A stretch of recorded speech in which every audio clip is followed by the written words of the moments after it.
this month's Essay Life magazine, I'm going to tempt you with some beautiful Asian-inspired recipes. Amongst my favourite are Thai fish cakes. Beautiful, simple and healthy. In this bowl I've got some Atlantic salmon and some prawns, which I've put into a food processor, and using the pulse button I've just chopped them up quite chunky. So you can see it's not over-processed. You can also use flathead or snapper fillet, any fish that's really firm-fleshed.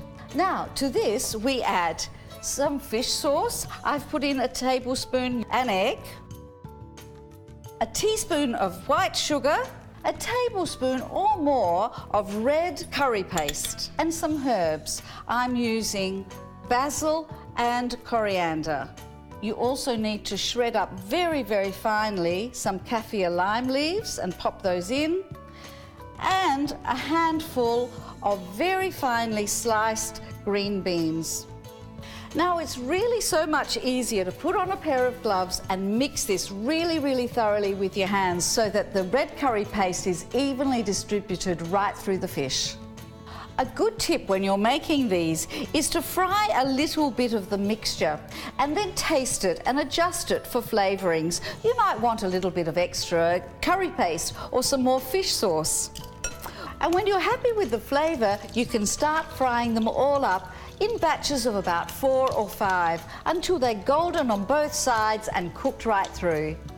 You know, Thai fish cakes make a beautiful light entree, but they're also fantastic as a cocktail food.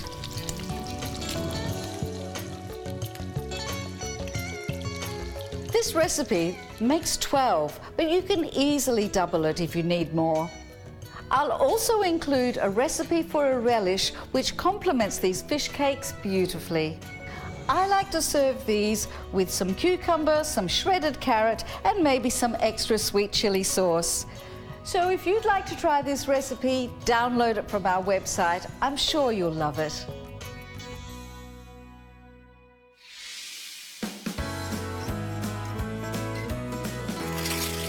Boy, it's all happening in my garden at the moment. I've just realised there's not that long to the end of the year, and I've got to get all this really tickety-boo and looking schmick for Christmas. In this month's Essay Life magazine, I've given you a comprehensive checklist to get your garden up to scratch in time for that first knock on the door. Everything from clearing away cobwebs to getting your pool water checked for swimming. And today I'm going to run through the top 5 things to do right now.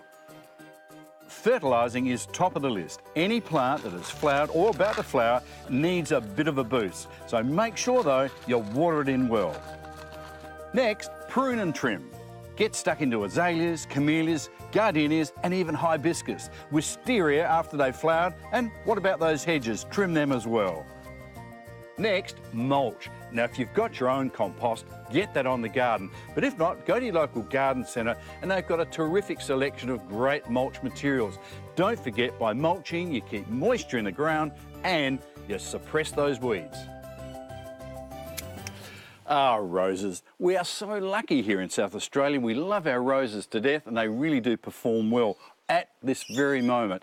But if you would like some nice blooms around Christmas and New Year, just count back about 50 odd days and stem prune them just as you would if you were taking a rose inside. And you know what? Mother Nature is so clever, those roses will come back into bloom exactly when you want them to.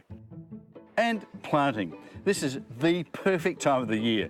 You can plant out hibiscus as well as passion fruit and other warm weather tropical plants. You can also plant citrus and about every vegetable you know. And herbs like basil, parsley and chives, and get them ready for summer. Well, they're the main gardening chores you can do, but there are plenty of other jobs you can get a start on, like these Christmas lights. But where do you start? So don't forget to pick up a copy of the magazine this month for my countdown to Christmas. Let's face it, you want to be cracking a coldie, not a fit when your friends and family arrive.